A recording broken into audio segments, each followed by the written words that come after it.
अस्सलाम वालेकुम। मेरा नाम डॉक्टर उस्मान है और मैं हूँ इस वक्त ऑस्ट्रेलिया की कैपिटल सिटी कैनबरा में। ऑस्ट्रेलिया मूव हुए 5 से 6 माह हो चुके हैं और इस दौरान मेरे बहुत सारे कोलीग्स और दोस्तों ने मुझसे ये पूछा कि ऑस्ट्रेलिया में फ़र्दर स्टडीज़ या जॉब अपॉर्चुनिटीज़ कैसी हैं।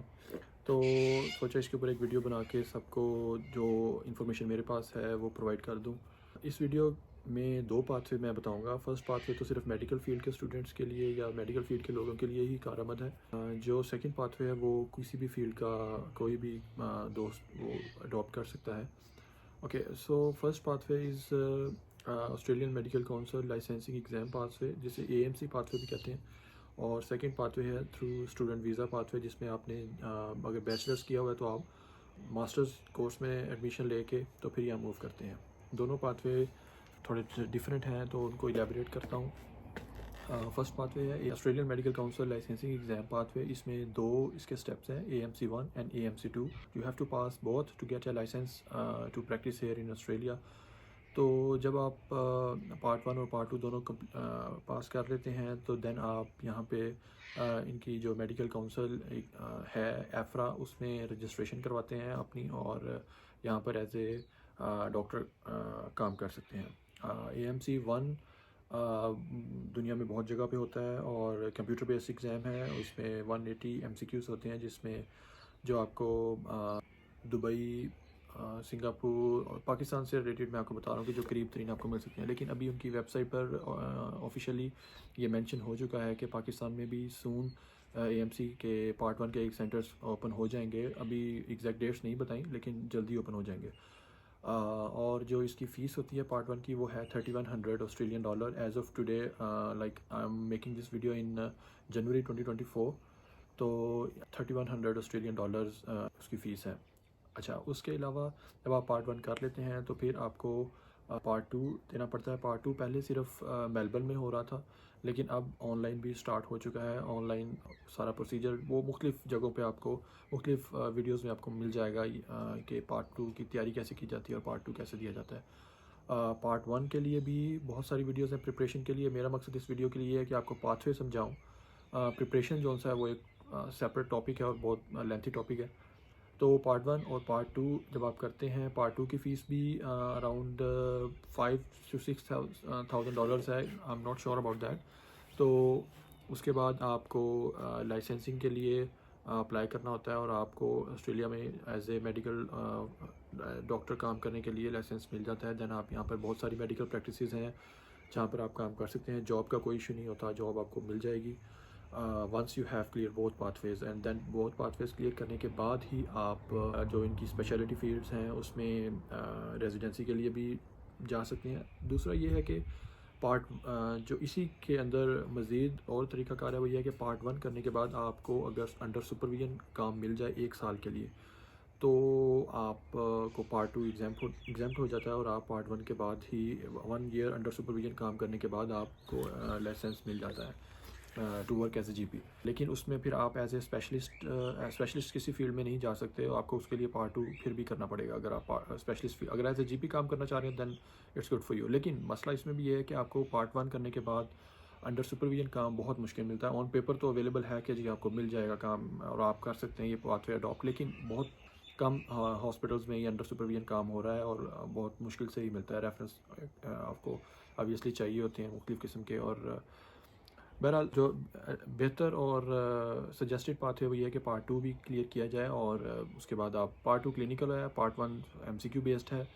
तो उसके बाद आप यहाँ पे एज ए डॉक्टर काम कर सकते हैं। सेकंड जो है वो है स्टूडेंट पाथवे। स्टूडेंट पाथवे के कुछ स्टेप्स हैं जो मैं आपको इलेबोरेट कर देता हूँ। स्टूडेंट पाथवे में कोई भी एज ए डॉक्टर भी आप आ सकते हैं अगर आप पार्ट 1 पार्ट 2 AMC वाला पाथवे नहीं करना चाह रहे पाकिस्तान में रह के, क्योंकि ऑब्वियसली इनकी जो फ़ीस है वो 3100 Australian dollar is hefty amount. तो अगर आप यहाँ पे एज ए स्टूडेंट आके यहाँ पे अर्न करके और आप फिर पार्ट एग्ज़ाम देते हैं तो आपके लिए थोड़ा सा ईजी हो जाता है और जॉब से एक्वायर करना भी थोड़ा सा ऑब्वियसली ईजी हो जाता है जब आप ऑन श्योर होते हैं। अच्छा, तो सेकंड पाथवे है वो उसमें आप अगर ये सब के लिए ही है, सिर्फ डॉक्टर्स के लिए नहीं। तो उसमें ये है कि अगर आपने मास्टर्स की बैचलर्स किया हुआ है तो आप मास्टर्स की डिग्री में आ सकते हैं। अगर आपने एफएससी एफए किया हुआ है तो आप एफएससी मतलब मोस्ट प्रोबेबली एक्सेप्टेबल होगी यहाँ पे। तो एफएससी की है तो आप यहाँ पे बैचलर्स की डिग्री के लिए भी आ सकते हैं। तो अगर आपने मैं एग्जांपल लेता हूँ एज ए बैचलर, लाइक अगर आपने एमबीबीएस किया हुआ है तो आपके लिए जो पाथवे है वो जो सजेस्टेड फील्ड्स हैं उसमें टॉप पे तो मास्टर इन पब्लिक हेल्थ है एमपीएच, जो पाकिस्तान में भी हो रहा है ऑब्वियसली, लेकिन यहाँ पे भी हो रहा है और इन डिमांड फील्ड ही है। तो मास्टर इन पब्लिक हेल्थ में यहाँ पे एडमिशन लिया जा सकता है। उसके लिए तरीकाकार ये होता है कि सबसे पहले तो बल्कि आपने इंग्लिश लैंग्वेज का कोर्स इंग्लिश लैंग्वेज का टेस्ट देना होता है। ऑस्ट्रेलिया में एक्सेप्टेबल जो टेस्ट हैं उनमें आइल्स, ओईटी ऑक्यूपेशनल इंग्लिश टेस्ट, और थर्ड पे है पीटीई। पीटीई इन सब में कंपैरेटिवली इजी है और ऑस्ट्रेलिया में ही एक्सेप्टेबल है। तो और पाकिस्तान में सेंटर्स भी इसके काफ़ी हैं, तो मैं तो यही रिकमेंड करूँगा कि आप पीटीई दें। और पीटीई करने के बाद जो आपके रिक्वायर्ड बैंड एमपीएच के लिए मोस्टली हैं वो 6.5 to 7 है, डिपेंडिंग अपॉन डिफरेंट यूनिवर्सिटीज़।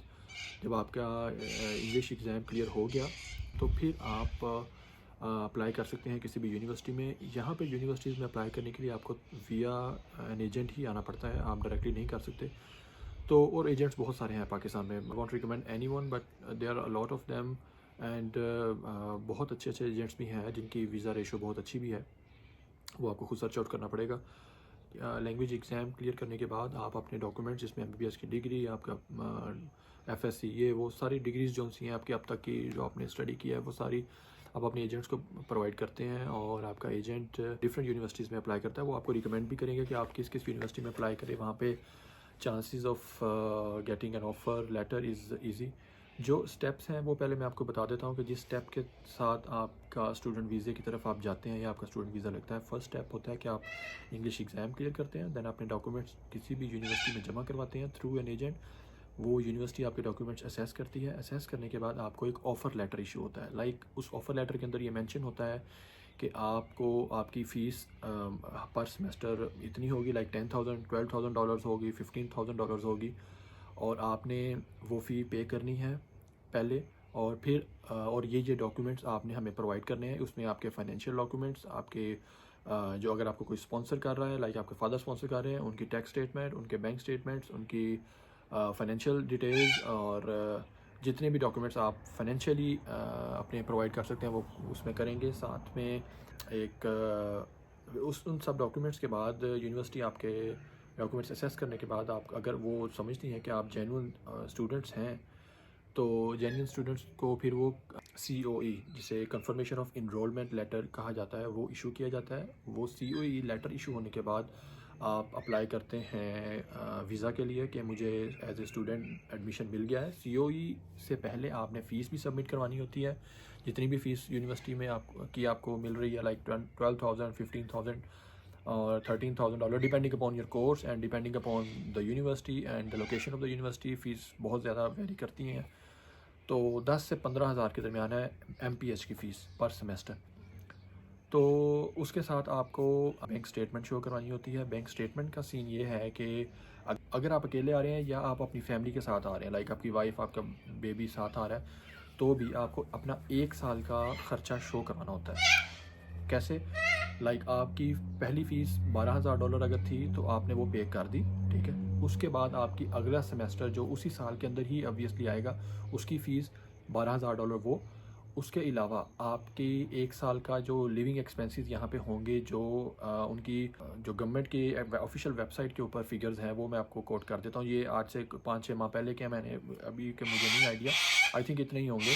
तो वो थे फर्स्ट जो स्टूडेंट है उसके लिए $22,000, और जो डिपेंडेंट्स हैं उसके लिए $7,000 वाइफ के लिए। उसके अलावा बेबी अगर 2 से 3 साल का है तो उसके लिए $3,000। अगर स्कूल गोइंग है तो उसके थोड़े से डिफरेंट है। तो ये आपने अपनी बैंक स्टेटमेंट के अंदर शो करवाने हैं। ये आपका 1 साल का ख़र्चा है जो वो देखना चाह रहे हैं कि आपके पास अवेलेबल है या नहीं है। वो आपको जो कंफर्मेशन ऑफ इनरोलमेंट लेटर है उससे पहले जब आप उनको ऑफ़र लेटर के साथ फ़ीस सबमिट करवाएंगे, ऑफ़र लेटर एक्सेप्ट करेंगे, फ़ीस सबमिट करवाएंगे, अपने फाइनेंशियल डॉक्यूमेंट्स में ये शो करेंगे मेरे पास ये एक्सपेंसेस बियर करने की सकत है और मेरे अकाउंट में इतने पैसे पड़े हैं। आप वो ये देखना चाह रहे हैं कि आप यहाँ पर आके उनके ऊपर लायबिलिटी ना बन जाएं कल को, कि आपके पास एक्सपेंसेस ही बियर करने के लिए वो नहीं आऊँ। तो आपने उनको स्टेटमेंट शो करवानी होती है। उसमें अगर आप एज ए स्पॉन्सर किसी को लेना चाह रहे हैं, लाइक आपके फादर अपनी बैंक अकाउंट में वो पैसे रख लें और उनकी स्टेटमेंट आप जो है वो उनको दिखाएं कि ये मेरे फादर ये मुझे स्पॉन्सर करेंगे और ये उनकी स्टेटमेंट है, उनकी सोर्स ऑफ इनकम जो सी है वो भी आपको बतानी पड़ेगी, उनकी टैक्स नंबर भी बताना पड़ेगा। तो उसमें चीज़ ये होती है कि वो स्टेटमेंट मेंटेन करनी पड़ती है आपको जब तक आपको वीज़ा ग्रांट नहीं हो जाता एटलीस्ट। और प्रेफरेबली तो ये होता है कि जब तक आप ऑस्ट्रेलिया लैंड नहीं कर जाते, इमिग्रेशन से मूव नहीं कर जाते, तो आपको वो स्टेटमेंट तो मेंटेन करनी चाहिए। प्रेफरेबली आपकी स्टेटमेंट एटलीस्ट 3 मंथ्स ओल्ड होनी चाहिए जब आप वीज़े के लिए अप्लाई कर रहे हैं या आप यूनिवर्सिटी में अप्लाई कर रहे हैं। तो स्टेप बाय स्टेप अगर देखा जाए तो आपको चाहिए ये कि आप जब अपना इंग्लिश लैंग्वेज टेस्ट एग्ज़ाम जो प्रिपेयर कर रहे होते हैं तो उस दौरान अपनी स्टेटमेंट के लिए भी देखें कि आपकी स्टेटमेंट अवेलेबल हो। लाइक जो मैंने आपको काउंट करवाया $22,000 साथ एक तकरीबन $35,000, $30,000 to $35,000 जो भी जब भी आप ये वीडियो देख रहे हैं तो उस डे के लिहाज से उसको कन्वर्जन रेट के लिहाज से देख लें। तो बेटर तो यही होता है कि आपके पास पैसे जो उन्होंने बताए हैं उससे ज़्यादा हों, जितने ज़्यादा हों वो आपके लिए आपकी वीज़ा प्रोबेबिलिटी इंक्रीज़ करते हैं। जब आपकी स्टेटमेंट भी बन जाए तुरंत 2-3 माह हो चुके हों तब आप अपना कन्फर्म जो ऑफ़र लेटर आपको इशू हुआ है यूनिवर्सिटी की तरफ से उसका भी मोस्टली टाइम होता है। कुछ यूनिवर्सिटीज़ 1 माह देती हैं, कुछ यूनिवर्सिटीज़ 15 दिन देती हैं कि आप इसको एक्सेप्ट करें, देन आपके अपने बाकी डॉक्यूमेंट्स भेजें कन्फर्मेशन इनरोलमेंट के लिए। तो उसके लिए आप अगर जब आपका फर्स्ट स्टेप हो गया, आपने एग्ज़ाम दे लिया इंग्लिश लैंग्वेज का, आपके रिक्वायर्ड बैंड्स आ गए, आपने ऑफ़र लेटर को आपने रिप्लाई किया विद द नेसेसरी डॉक्यूमेंट्स, आपकी डिग्रीज सारी, आपकी जो फाइनेंशियल जो आपकी कैपेबिलिटी है वो, और साथ में एक letter grant of temporary entrance के नाम से एक लेटर भी आपको देना होता है जिसके ऊपर आपने मेंशन किया होता है कि मैं एक जेन्युइन स्टूडेंट हूँ, मैं पाकिस्तान वापस किस वजह से आऊँगा, मेरे पेरेंट्स यहाँ पे हैं, मेरा घर यहाँ पे है, मेरी फैमिली यहाँ पे है, मेरी वाइफ यहाँ, मेरा बेबी यहाँ। मतलब अगर आपने उनको पहले तो शो करवाना होता है कि आप टेम्परेरीली मूव कर रहे हैं और पढ़ के आप पाकिस्तान वापस जाएंगे। वो आपके वीज़ा एजेंट्स भी आपको सारी डिटेल्स देंगे, गाइड करेंगे। इन सब डॉक्यूमेंट्स के साथ आप अपना ऑफ़र लेटर उनको वापस भेजते हैं और फिर आपको वो असेस करते हैं और कंफर्मेशन ऑफ इनरोलमेंट देते हैं। कभी कभार यूनिवर्सिटीज़ कंफर्मेशन ऑफ इनरोलमेंट नहीं देती हैं, आपको रिजेक्ट कर देती हैं। उनको लगता है कि आपकी या फाइनेंशियल कैपेबिलिटी इतनी ठीक नहीं है या आपकी जेन्युइन जो टेम्परेरी एंट्रेंस आपने लेटर है वो अच्छा नहीं लिखा, उसमें उनको लग रहा है कि आप जेन्युइन स्टूडेंट नहीं हैं और आप सिर्फ यहाँ पे मूव करने के लिए ये सब कुछ कर रहे हैं और एडमिशन ले रहे हैं। तो वो उन चीज़ों को थोड़ा सा माइंड में रखना पड़ता है। हाँ, अगर आप तो वर्क वीज़े पे डायरेक्टली आ रहे हैं, आपने एएमसी कर लिया है और आप यहाँ पे डायरेक्टली मूव कर रहे हैं जॉब लेने के बाद, तो फिर इस तरह की चीज़ें वो रिक्वायर्ड नहीं होती। लेकिन अगर एज ए स्टूडेंट आ रहे हैं तो फिर आपको कुछ इन चीज़ों का ख्याल रखना पड़ता है। और जब आपको कंफर्मेशन ऑफ इनरोलमेंट लेटर मिल गया यूनिवर्सिटी की तरफ से, देन दैट मीन्स कि यूनिवर्सिटी इज़ सेटिस्फाइड नाउ कि आप एक जेन्युइन स्टूडेंट हैं और आप उनकी यूनिवर्सिटी में आके पढ़ सकते हैं। देन आप वीज़ा के लिए अप्लाई करते हैं। वीज़ा के लिए जब अप्लाई करते हैं तो आप उसमें COE लेटर साथ देते हैं। वीज़ा का इनका 7 to 8 पेजेस का फॉर्म होता है, वो फिल आउट करके वो साथ सबमिट करवाते हैं। ऑनलाइन सबमिशन होती है और वो आपका एजेंट ही करेगा। तो उसके बाद आप अपनी फाइनेंशियल डॉक्यूमेंट सारे साथ देंगे और जब आपका वीज़ा अप्लाई हो जाता है तो आपको अपने बायोमेट्रिक जो लाहौर में या अगर आप कराची में हैं तो आप कराची में और इस्लामाबाद डिफरेंट सिटीज़ में होती है, वो उनके ऑफिस बने हुए हैं और वहाँ पर वो आपको ईमेल आ जाएगी कि यहाँ पे जाके आप अपनी बायोमेट्रिक सबमिट करवाएं और फिर आपके लैब टेस्ट होते हैं, वो लैब टेस्ट सबमिट करवाएं। बायोमेट्रिक्स तो अब वॉक इन हो चुका है और जो लैब टेस्ट है उसमें आपको डिलेज आते हैं, वो आपको 1 से 2 हफ्ते या 1 से 1.5 महीना भी लग सकता है। जब आपके बायोमेट्रिक्स और लैब्स हो जाती हैं तो फिर आपको वीज़ा ऑफिसर की तरफ से रिप्लाई आता है कि either your visa is granted और रिजेक्टेड। जब आपका वीज़ा ग्रांट हो गया है तो आप फिर अपनी फ़्लाइट बुक करके तो आपकी क्लासेस लाइक 2 मंथ्स लेटर भी हैं तो आप आ सकते हैं, वो इशू नहीं है। इस सब के दौरान जो इश्यूज़ आते हैं उसमें तो पहला तो स्टेटमेंट एक मेजर इशू होता है। ऑब्वियसली स्टेटमेंट अच्छी खासी अमाउंट की स्टेटमेंट रिक्वायर्ड है और स्टेटमेंट को मेंटेन करना भी एक थोड़ा सा इशू होता है। तो वो उस चीज़ के ऊपर ख्याल रखना है। दूसरा, जो आप एजेंट चूज़ करें उसका ध्यान रखें कि वो डॉक्यूमेंटेशन की फिलिंग प्रॉपरली करे, कोई उसमें उसका लूप होल्स ना हो, कोई ऐसे गैप्स ना हो जिसकी वजह से उनको मौका मिले कि आपका वीज़ा रिजेक्ट हो या आपका COE लेटर रिजेक्ट हो। एक यूनिवर्सिटी आपको रिजेक्ट करती है तो आप किसी और भी यूनिवर्सिटी में ले सकते हैं, ये कोई मुश्किल चीज़ नहीं है। चीज़ ये कि वंस यू आर हेयर तो यहाँ पे चीज़ें बहुत डिफरेंट हैं। आपके पास फ्रॉम द डे 1 आपके पास अर्निंग के लिए बहुत सारी अपॉर्चुनिटीज़ आपको नज़र आना शुरू हो जाएंगी। और स्टूडेंट्स के लिए बहुत सारी जॉब्स हैं। ऑब्वियसली आप जब यहाँ पे मूव करते हैं तो आप एक दो हफ्तों का तो एटलीस्ट वो आपके पास पैसे होने चाहिए कि आप अपनी एकोमोडेशन और आप इन सब को बियर कर सकें। दैन आप यहाँ पे आके अपनी डिफरेंट ऐप्स हैं, फूड डिलीवरी ऐप्स हैं, मुख्तलिफ शॉप्स पे जॉब्स हैं जिन पे आप स्टार्ट कर सकते हैं। और आप with in a month at least पहले 2 से 3 हफ्तों का आपके पास होने चाहिए पैसे, और ताकि आपको यहाँ पे आके मुश्किल ना हो। लेकिन उसके बाद आप अपने एक्सपेंसेस सब बियर करना शुरू हो जाते हैं और इजीली बियर कर सकते हैं। मुश्किल नहीं है। काम करने वाला अगर नीयत अगर आपकी होगी तो फिर आपको कोई मसला नहीं होगा।